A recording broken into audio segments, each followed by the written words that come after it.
Hello and welcome to the Gaggle Bubble Challenge, and if necessary, destroy media narratives. I'm George Szamuely. With me today, of course, is co-founder of the Gaggle, Peter Lavelle. So, Peter, it seems like for the third presidential election in a row, Russia is making a big appearance. Not that Russia itself is having any real impact on the election, but nonetheless, the discussion of Russia and the menace of Russia is gaining momentum. And we are getting warnings from the usual suspects that Russia is going to be interfering and is already interfering in a very, very big way. So let me just show you a couple of things. So recently, we had no, that's not it. Let me gotta find this because we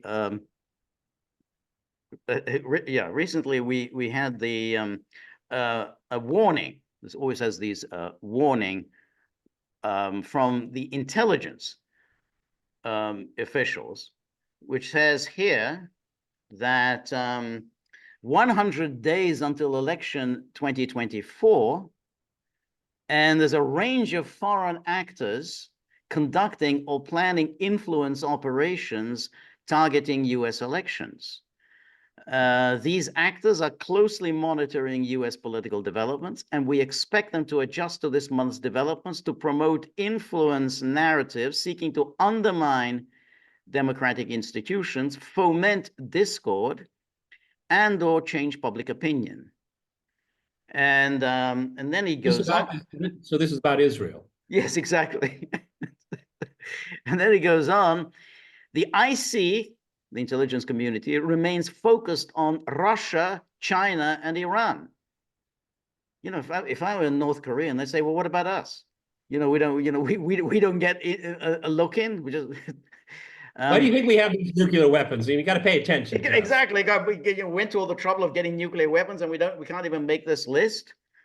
Whose influence activities this cycle are seeking to influence the politics and policies of the United States to benefit their interests and undermine US democracy and Washington's standing in the world. Meaning to challenge Washington's hegemony, but exactly. Russia remains the predominant threat to US elections. Moscow continues to use a broad stable of influence actors and tactics and is working to better hide its hand, enhance its reach, and create content that resonates more with US audiences. Which George and I have never seen. But yeah, exactly. I wonder where are these? I mean, please send us this stuff, okay? Because I feel that George and I are remiss somehow. Yeah, how we keep missing this stuff. We keep missing it. You were always told about the Russia's doing this, Russia's doing that. They have these dangerous actors, and we always keep missing them. These actors are seeking to back a presidential candidate. No prizes for guessing who that a presidential candidate is. No prizes. In addition to influencing congressional electoral outcomes, undermine public confidence in the electoral process, and exacerbate socio-political divisions. Yeah, but doesn't the Justice Department do all of those things? Yes, exactly. So this is a warning that came from the office of the Director of National Intelligence. The one they interfered in 2016. You remember when they issued a statement, how Russia is doing this, that, and the other. And again, they never had any evidence of this. They just say it has all the we can just tell that it's Russia. We had the Hunter Biden. Yeah, and that was the 2020 intervention. So essentially, the intelligence agencies of the United States, now every election, they interfere. I mean, they step in and they make all these outrageous claims for which they never have to provide any evidence. And the media dutifully just report this and say, oh, God, oh, Russia is interfering. And what are we going to do? How are we going to have elections with integrity if Russia's interfering? So then the Justice Department the other day, issued an advisory about Russian interference. So the Justice Department leads efforts among federal, international, and private sector partners to disrupt covert Russian government-operated social media bot farm. It's a hell of a title, isn't it? Yeah, I think so. Yeah, I think so. So Bot it says, Russia's state-run RT News network developed and Federal Security Service operated the artificial intelligence enhanced bot farm to disseminate disinformation, to sow discord in the United States and elsewhere. What is that disinformation? No, they never spell that out. Because, of course, whenever they do spell it out, it just means things that you don't agree with. I mean, that's all they say. It's like things that they say, if you say mean things about Ukraine, then apparently that's disinformation. But that's all. So that's why it's always better just to leave it as disinformation, but never spell it out. And how is it disseminated? Yeah, well, that's a good guess. Through this bot, a bot. Yeah. Okay. Well, Sputnik, RT, and other affiliated news sources are banned. So I mean, Right. Now, osmosis. right. The Justice Department today announced the seizure of 2 domain names and the search of 968 social media accounts used by Russian actors to create an AI-enhanced social media bot farm that spread disinformation in the United States and abroad. But again, we always have to take their word for it. Basically they closed down these 968 accounts. How do we know any of this? I mean, that these Well, are... I mean, if they close them down, that means, it's kind of a closure. So can you name those social? Right. Are Right. they? Right. The domain names. Right. The thing is also with the social media, now, I am quite sure there are an awful lot of social media accounts that are created by governments and that they are basically there to channel discussion in a particular direction. So therefore, okay, Russia maybe does this. So does the United States. You know perfectly well, United States government does this very actively, creating fake social media accounts in order to, and you often come across, somebody who seems very, very articulate and presenting all sorts of arguments. This is obviously an account set up by the US government or maybe by the UK government. These are fake social media accounts. So, but they want to suggest that somehow only Russia does this. The social media bot farm used elements of AI to create fictitious social media profiles, often purporting to belong to individuals in the United States, which operators then use to promote messages in support of Russian government objectives. Now, of course, when they say this, they mean, things that you don't agree with. I mean, that's basically, oh, they're using it to support Russian government objectives. Who are these individuals? Who are they exactly? According to affidavits unsealed. And then we have, in conjunction with all these, the Canadians are in on this, the Netherlands are in on this. Netherlands, they seem... I'm always enheartened that the Dutch are with us. Yeah, there always seem to be, like the Johnny on the spot, the Dutch. Pluck people. That's right, exactly. Small country, but they get around. And then he goes here, they issued this advisory. The advisory will allow social media platforms and researchers to identify and prevent the Russian government's further use of the technology. In addition, X Corp, formerly Twitter, voluntarily suspended the remaining bot accounts identified in the court documents for terms of service violations. Well, I have to admit, George uses Twitter far more than I do, but I get these follow requests, and they, like Russia first, Russia forever. I love Russia. And these people, and I kind of, okay, who are you? And I set up 3 months ago, and and with 3 followers, right? And I just refuse. I mean, I have no idea who you are. I don't know why. Right. Me. If you want to talk to me, send me a direct message. Right. No, that's right. Yeah, that's 3 followers. Yeah. But George is right. I mean, everybody does it. Why is there so much focus on Russia? And considering the amount of resources they do to focus on Russia, what is Russia's results? Exactly. Yeah, that's right. See, they just don't like any messages that they disagree with. I mean, that's all that it is. With these actions, this is Merrick Garland, with these actions, the Justice Department has disrupted a Russian government-backed AI-enabled propaganda campaign, to use a bot farm. As the Russian government continues its wages brutal war in Ukraine, threatens democracies around the world, Justice Department will continue to deploy all of our legal authorities to counter Russian aggression. And probably illegal as well. Yeah, exactly. And then we've got Lisa Monaco, and remember, she's the Deputy Attorney General. She's a RussiaGater. We'll go right back to the good old days of RussiaGate. Today's action demonstrates that the Justice Department and our partners will not tolerate Russian government actors and their agents deploying AI. Okay, Lisa Monaco was then gung-ho claiming about the Trump-Russia collusion. What happened about that? And then as malign actors accelerate their criminal misuse of AI, the Justice Department will respond. So that's the Justice Department.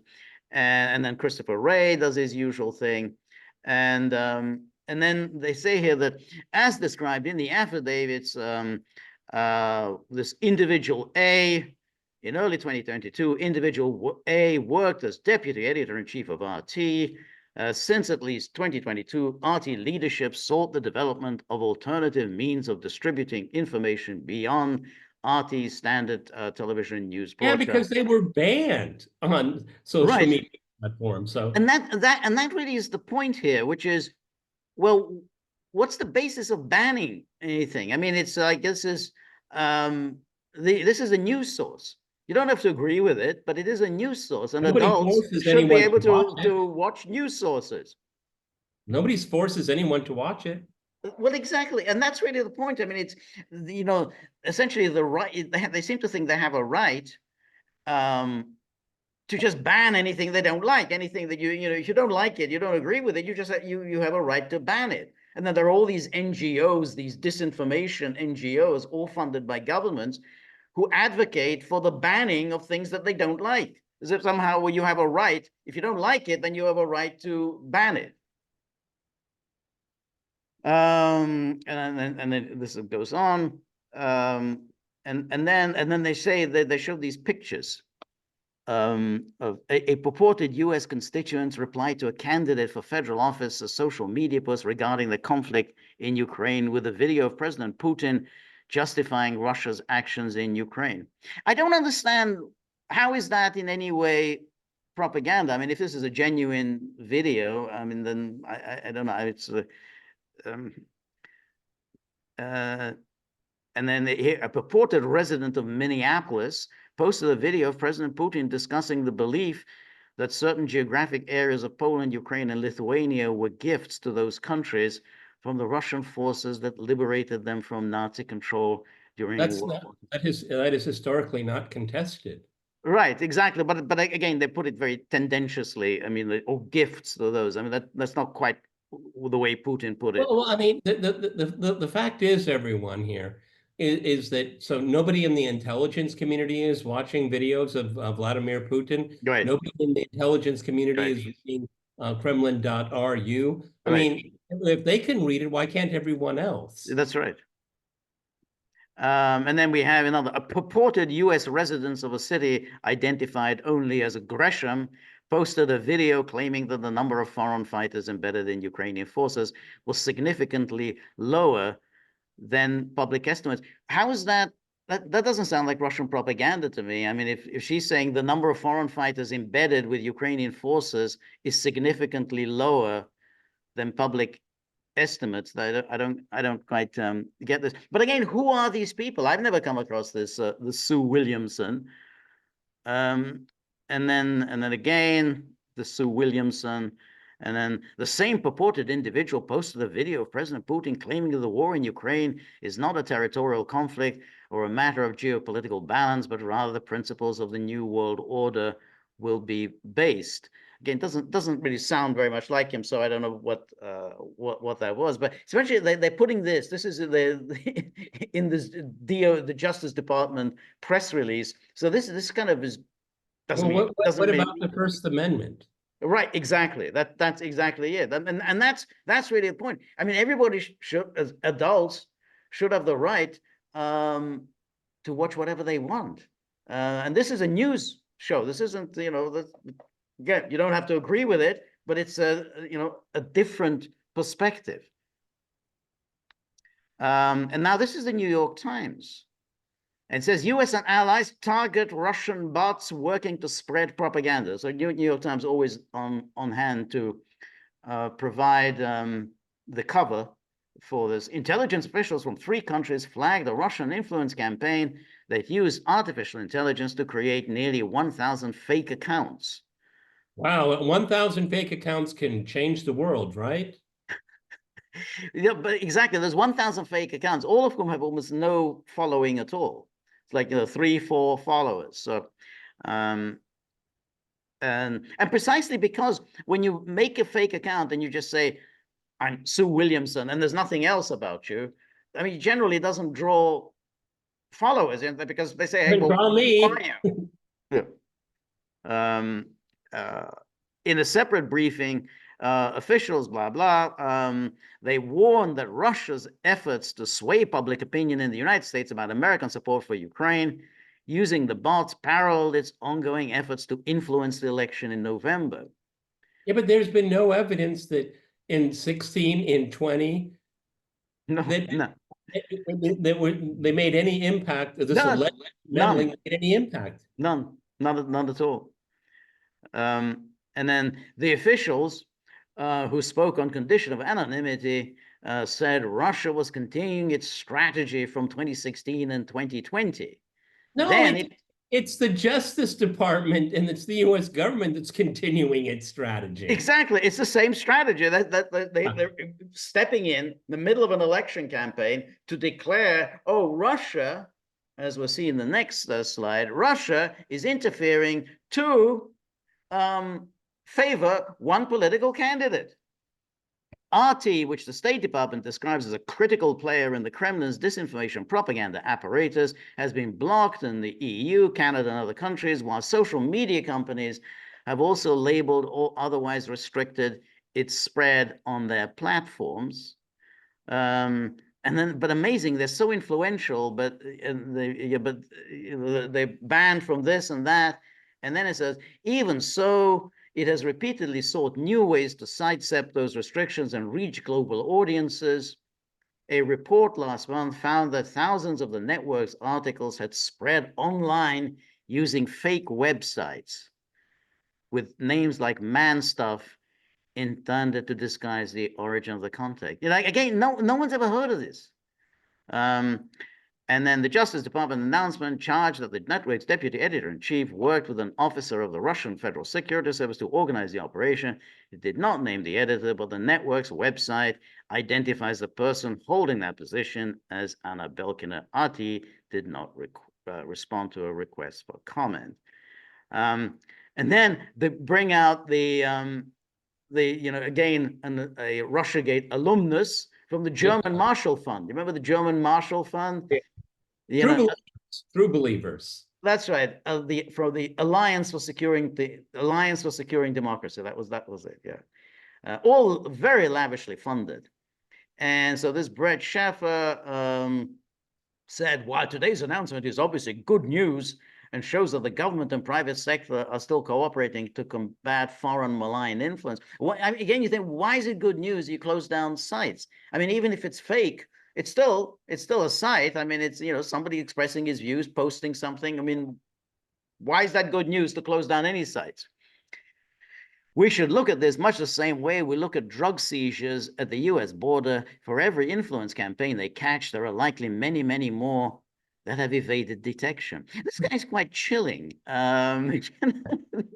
So great. All this, the New York Times just quotes this without any real comment. Is the analogy of drug seizures, is that drug seizures and information? Well, I mean, again, it's the kettle calling the pot black. I mean, these people are, they're the drug. They want to drug everyone. Okay. Right. I mean, very weird analogy. Very weird, yeah. And then here's another article in the New York Times. The New York Times is working very diligently. U.S. investigating Americans who worked with Russian state television. The FBI raided the homes of two prominent commentators on Russian state television channels as part of an effort to blunt attempts to influence November's election. Notice again the lack of any caveats or anything. So they raided the homes of two prominent commentators on Russian state television as part of an effort to blunt attempts to influence November's election. You could put in a little word like alleged or purported. But is it illegal to collaborate with Russian state television? Not in the slightest. Not in the slightest. I mean, a weird war with Russia is that what you're saying? I mean, a weird war with Russia, that therefore it's illegal to collaborate with Russian state television. I mean, so they just put this in, and in the hope that nobody asks that question. That so it's not illegal. That is part of the First Amendment. And then the Department of Justice has begun a broad criminal investigation into Americans who have worked with Russia's state television networks, signaling an aggressive effort to combat the Kremlin's influence operations leading up to the presidential election in November. I mean, everything in that sentence is so question begging. It's a broad criminal investigation. What's the crime? What laws have been broken? Right. Americans who have worked with Russian state television networks, signaling an aggressive effort to combat the Kremlin's influence operations, again, assuming that this is a real thing, the Kremlin's influence operations, leading up to the presidential election. And then it says, this month, FBI agents searched the homes of two prominent figures with connections to Russian state media, Scott Ritter, who's been on the gaggle a number of times, and then and a critic of foreign policy, and Dimitri Simes, an advisor to former President Donald Trump's first presidential campaign in 2016. Well, and advisor to Richard Milhouse Nixon. Exactly. Now, one should say that Dimitri Simes was targeted by Mueller in his report. He went on at great length about Simes, but he had nothing on him. I mean, it was like, Simes didn't do anything. He arranged for Trump to give a talk on foreign policy at the National Interest magazine. It was sponsored by the National Interest, and I think Trump sought some advice, or at least Trump people sought some advice about Russia or foreign policy. And that's it. I mean, Mueller just went on and on about Simes, essentially smearing Simes, but he had nothing on him. You remember in 2016, Trump, it was under his name, came out with some kind of foreign policy position, and I think you and I talked about it. It was kind of mangled. It was kind of contradictory. And I've always believed that maybe not that Dimitri Simes actually wrote anything, but he might have inspired some people to write some parts. I always thought that was possible. Right. No, I think so. I think, and you're right, of course, because Simes headed up this think tank that was started by Nixon, this the Center for the National Interest. The Center for the National Interest, and then so he was the publisher also of the National Interest magazine. And he's been around for many years. He used to appear regularly on the McNeil-Lehrer show as a sort of the expert on Russia. And I'm not quite sure why Mueller kind of targeted him. And of course, everyone, to give context here, George and I have known the name Dimitri Simes for a very long time. Right, exactly. And in my thumbnail sketch is he was an ardent critic of the Soviet Union. Okay, he's no lapdog of anyone. No, he wasn't exactly. He came. I've always, I haven't read a lot of him recently. I mean, he's an elderly man now, folks. Right. Okay, And I've always thought that he was a bit biased towards the U.S. and a bit towards the West when he talked about the Russian Federation, meaning after the Soviet Right, Union. yeah, that's right. But he was, he used to talk again. He used to talk a lot about the Soviet Union. So he came to the United States in the 1970s, and generally he wasn't that hostile to the Soviet Union. I mean, I think he was one of the more kind of more pro-détente than others. I mean, he wasn't like, I hate the Soviet Union. We got to get tough with the Soviet Union. So I think it was, which is I think why, the television studios in those days, used him as somebody who, he would be, a wise man who say, yeah, we know we need to improve relations and so on. But you're absolutely, he's an elderly man now because it's the 1970s that he came over. He was already he was an adult then, and so. But now he's been living in Russia since 2022, and then he does this show on one of the Russian channels called The Big Game. So it's kind of a discussion of foreign policy. But anyway, here we have the searches. So they searched his estate, Simes's estate, and again they searched Scott Ritter. And then the investigation comes in the wake of the Biden administration's official intelligence finding that Russia's state news organizations, including global news channel RT, are working with its intelligence agencies to sway elections around the world. News to me. I always love it when they say these, and then they denounce conspiracy theories. Alex Jones is a conspiracy theorist. The worst thing could be the conspiracy theorist. So all these elections around the world are being influenced by the Kremlin. And then those efforts include November's contest between Mr. Trump and Vice President Kamala Harris. For a third time, according to officials and public statements, the Kremlin propaganda apparatus has thrown itself behind Mr. Trump's candidacy. Even though Vladimir Putin favored Joe Biden. He said this repeatedly, that he favors Joe Biden. And I haven't seen any evidence at all that they're supporting Trump. I'm not saying that they're supporting Harris, but I've seen no evidence that they have any kind of a bias towards Trump. They say this thing, that this is the third time they are backing Trump. And as you say, even though explicitly they've said the opposite. Oh, well, so, I mean, you would think, again, the New York Times would at least address that issue, that Putin has said this several times, that we are in favor of Biden. Instead, they just let that slip. Oh, yeah, they're backing Trump. And creating online news outlets and fake videos to denigrate President Biden. Well, I've seen tons of them on Twitter. They're all from Russia. Yeah, that's right. Well, this is another thing. They can always make these claims every time you see a fake video. Oh, Russia, it comes from Russia. What's the evidence? Well, we can't really tell you. It says the government investigation is not targeting ordinary Americans who watch Russian state media or post about it online, but rather is focused on individuals intentionally spreading disinformation from Moscow, some of the officials said.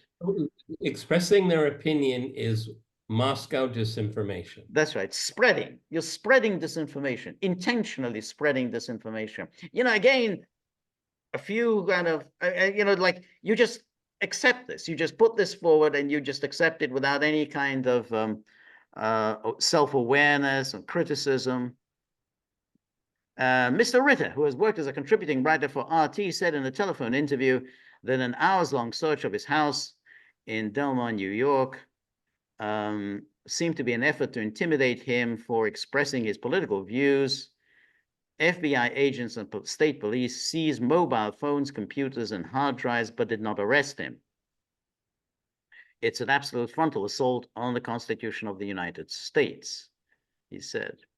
And then it says the government's investigation is politically fraught.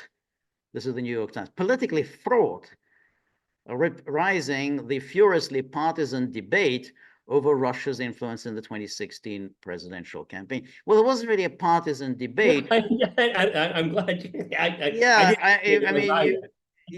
you pulled a hoax, and then It didn't work, really. yeah, exactly. You collected Pulitzer prizes for essentially working a hoax, and so there was no partisan debate. In fact, the Republicans went along with it. They didn't like presented any resistance by targeting Americans working with news organizations, even if they are state-run. The inquiry could bump up against the First Amendment's protection of rights to free speech. You know, George, Al Jazeera has very much like RT has a lot of Westerners on commentating, and these are people that are experts on the Middle East. I mean, because they do focus on the Palestine issue, Right. Israel. But where's the investigation of them? I mean, many people are strenuously against American foreign policy when Right. it comes to that part of the world. Why isn't there the same interest here? Right. With No, that's exactly right. Russia is the hardy perennial, and they're always going to go with Russia. And then Mr. Simes, a Soviet-born American citizen, being investigated for, among other crimes, violations of the International Emergency Economic Powers Act, Never heard of the that. legal foundation for imposing economic sanctions. How could he be in violation of sanctions? What economic sanctions? Oh, is he a smuggler or something? Or is Yeah, I was wondering about that. he putting stuff in his suitcase or something? Yeah, but he in an interview he claimed that they've frozen his bank accounts, his bank accounts in the United States. So he says that he's not even able to make, pay for his. I mean, this 132-acre estate. He says he has to pay the mortgage on that. He's unable to pay the mortgage because his bank account is frozen. And that means he may not even be able to pay the utilities, which means they could cut off the electricity, and and it says, Dimitri Simes is way past retirement age. yeah, exactly. He has to be. I mean, he's like ancient now. Yeah, yeah. And then it says that on August 13th, agents descended on a wooded 132-acre estate near the Blue Ridge Mountain in Virginia. Mr. Simes and his wife bought in July 2021. And then it says, in 2016, Mr. Simes hosted Mr. Trump, then a presidential candidate, for a speech in which he called for improved relations with Mr. Putin's government. He also introduced Mr. Trump to the Russian ambassador at the time, and again, in which you cooked up that hoax that there was something with Kislyak. And then says, Mr. Simes also passed on to Mr. Trump's son-in-law, Jared Kushner, what he believed to be incriminating information that the Russians knew about former President Bill Clinton, the husband of Mr. Trump's Democratic opponent at the time. Now, this is mentioned in the Mueller report, but they never really tell us what is this incriminating information. I mean, obviously, it never got anywhere because no one seemed to take it very seriously. And I think even according to the Mueller report, Jared Kushner said this is old news, and we're not really interested in it. It sounded like maybe he had some sexual shenanigans in Moscow. I mean, that's why I said, this is old news. Who's going to be interested in this? Who cares? Yeah. And then it goes on. Although Mr. Simes was interviewed by Mr. Mueller's investigators and cited repeatedly in the report, he was not accused of wrongdoing. So that was good. He was interviewed, cited repeatedly. Yeah, there's about 100 references to Simes. And there was not accused of wrongdoing because he hadn't done anything wrong. I mean, that's him. So you just keep repeating someone's name, and you haven't done anything. He stepped down from the Center for the National Interest in 2022. And according to an interview on Friday on Sputnik and other Russian television networks, he has been in Russia since October 2022. Okay. So that, when this... RussiaGate. is back. Exactly, laying the foundations, laying a solid foundation for RussiaGate. Third season, George. It's third season, and again, you wish that somehow Trump or whoever, maybe Kennedy or somebody, could bring up. This is the third consecutive election that the security services are interfering. I mean, what is the point of all of this? I mean, they've raided Scott Ritter's home. They've raided Dimitri Simes's home. For what? What are they trying to say other than, oh, Russia is getting its tentacles in the United States, and they're backing a presidential candidate? It says, I mean, you can't have this just with every single election. The security services are just determining the outcome. And to what end? Yeah. Okay. I mean, how many times are you going to go try to drink from this well? It's Right. empty. It's bare. There's Yep. nothing there. Yeah, that's right. And by their own investigation, they've never proven anything. Okay. None. No. I've always, do intelligence services try to get as much information as they can covertly?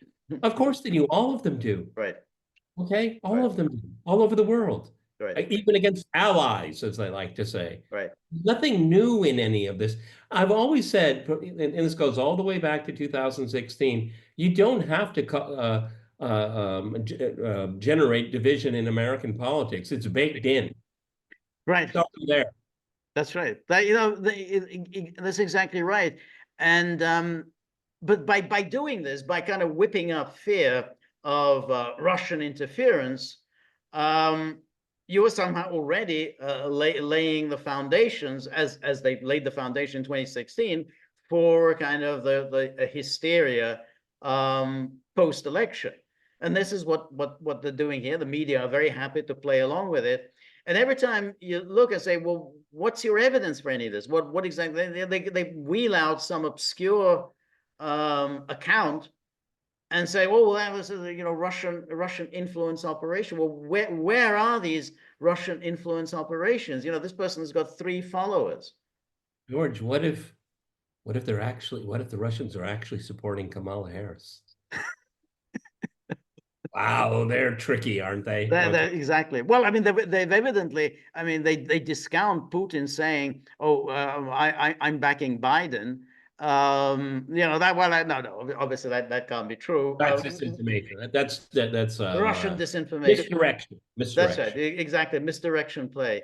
But again, the New York Times just sort of flatly reports this, and without any kind of caveats or anything.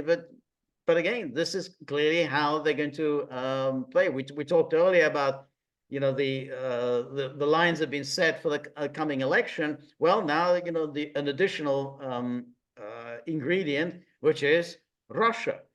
And again, as we were discussing earlier, the fact checkers never seem to show up. What about that Senator Menendez? What about the gold bars? Yeah. That just disappears. I mean, Turkey, the UAE, Qatar, China, probably not as overtly. I mean, all these countries. I mean, if FARA laws were enforced, then you'd have to put the entire Congress under suspicion. Okay, Right. the whole Congress and most of the government. Right. That's right. Yeah. I mean, yeah. That's exactly how Washington operates. Which is ask Max Booth's wife. That's right. Exactly. There's the palms are greased, but it's only Russia that is the subject of this endless suspicion, because it works. I mean, it can work. So we're going to do it next time. So what about the UK? The UK is constantly interfering in American elections. Yes, absolutely. Again, why do you think Theresa May, had almost a cardiac arrest when he said that when Trump said he was going to release all of the predicates to RussiaGate? Yeah, because they all pointed at the UK. Of course they weren't. Exactly. You know, we got Christopher Steele. Christopher Steele is MI6. He was always MI6. And everybody at MI6 knew exactly what he was doing. You don't just simply start writing these reports for a presidential campaign during a presidential year without everybody in MI6 knowing this, and they were all in on this.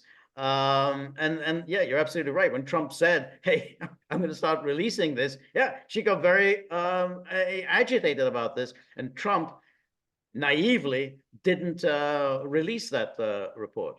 But no question, MI6 and GCHQ was very heavily, the British intelligence All was the very more heavily reason involved in to this. hire Bobby Kennedy and his next in the next administration to get down to the heart of all of it. I think so. I think so. Yeah. I mean, I think that would be you know, if he could sort of even suggest, I think later on today when I think Bobby's going to make his announcement that, hey, I might just sort of appoint you to look into some of these past scandals. I think that's going to make a difference. I mean, it's you know, I mean, Trump back in 2016 suggested that he's going to start releasing all kinds of documents, you know, George, like about the Kennedy assassination, but he never followed through on that. Trump cannot afford to be the boy that called wolf again. I mean, this is weighing on him. He needs to recast this election because Yes. he is falling flat. Okay. Right. I mean, and this is such a gimme. Right. Again, it's like Mitt Romney against Obama. I mean, you Right. know, you lost to him. Oh, come on. I mean, this is turning into a disaster. Yeah. And it's self-inflicted. I mean, I think talking to Bobby Kennedy and giving him that kind of mandate, that shakes up at least a significant number of people Right. that will give his campaign new energy, because it doesn't have it right now. No, I agree. I agree. I think that would be very important. And you're right about Romney, because you know Romney right there, boom, fell into his lap. Benghazi. You know, you pick it up and run with it. You know, these things don't come every day. You know, you already, well, like Bernie and Hillary's campaign. It fell right into his lap, and he didn't know what to do with it. and Bernie and Hillary's Right. emails. Right.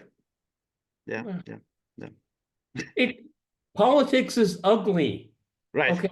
You got And, you know, and you just can't unilaterally say, I'm not going to participate in it. No, it's ugly. Okay. You don't take a white paper to a gunfight. Yeah, no, I absolutely agree. And he hasn't done anything like near enough on the assassination attempt. I mean, there's just so much that is so bizarre about this, and it's clearly being covered up. Even the very thing, like these George, encrypted messages that this person had been sending. Who taught him how to do these sending encrypted messages? George, Trump doesn't have to do it himself. He has surrogates out there. Right. He has surrogates to go out and say, what, you know, Tulsi Gabbard, for example, you know, can say, you know, I have a background in the military. I have some questions about how this works here. He doesn't have to do it himself. Okay. This is George Schott and I talked about this in a previous video, is that, you know, Trump just can't let loose, you know, like you do this, and I'm going to focus on this. Okay. It doesn't have the capacity. I agree. Because, and just the opposite is Kamala Harris won't say jack. She's got everybody else saying it for her. Okay. She's playing the exact opposite game. And I think, and I think where you know, there's a particular danger. And this is something that Alex Jones has predicted. Alex Jones is not bad at predicting. He said, I predict that there will be an assassination attempt on Kamala Harris. It'll be unsuccessful, of course, but then all the spotlight will be on her. And suddenly the whole issue of assassination will be about her and not him. So, you know, there's, you know, 10 or so weeks to go. You know, he's up, you know, Trump is up against very, very ruthless people. And suddenly, hey, you're going to lose this thing that you had, which you're already losing it, which is that you were heroic in the face of an assassination attempt. Suddenly, boom, you know, that issue is gone for you. Yeah, but George, that's why they have to make Kamala president for that. I absolutely. Yeah, I agree. We could be 100% wrong, and you guys can throw spitballs at us all you want, But I have not walked away. I have not reconsidered my position that Biden will step down. I agree. I also October. think that. I think he will. I think he will step down. I think they'll give it to her, and then Madam President, and then essentially the coronation, the continuing coronation, just goes We don't on. even need an election now. We don't need an election. That's right. President. Yeah, absolutely. So, yeah, because they intend to lock her in, lock this in, and that's the surefire way of doing it. Yeah, that's how it works, everyone. It's a blood sport, and if you're timid and you don't have fire in your belly, you're a goner. Goner. That's right. That's All right. Again, I'm on vacation. I get so disoriented with the days. This is Friday, right? Okay. George and I will reconvene on Sunday for our weekly wrap. Live stream on Monday. And solo on Tuesday. Yeah. So yeah, Monday, 10 a.m. Eastern time for our joint live stream, and then Tuesday, 3 p.m. Eastern time for my solo. And I can see that well, that's very good of you to join us. He didn't want to. He didn't. I can see he didn't want to. I'm busy. I kind of got things to do. I got a rather full plate today, and I'm kind of don't have time for all this. So we're very grateful for all of your help, friendship, and support. The more you're able to donate, the more of these videos we can make, the more we can improve on the technology, and we might get these dogs to be in a kind of a little bit less of a foul mood, and then saying, hey, I need to do something else. So remember, if you like the gaggle, please like, share, and subscribe. See you soon. Bye.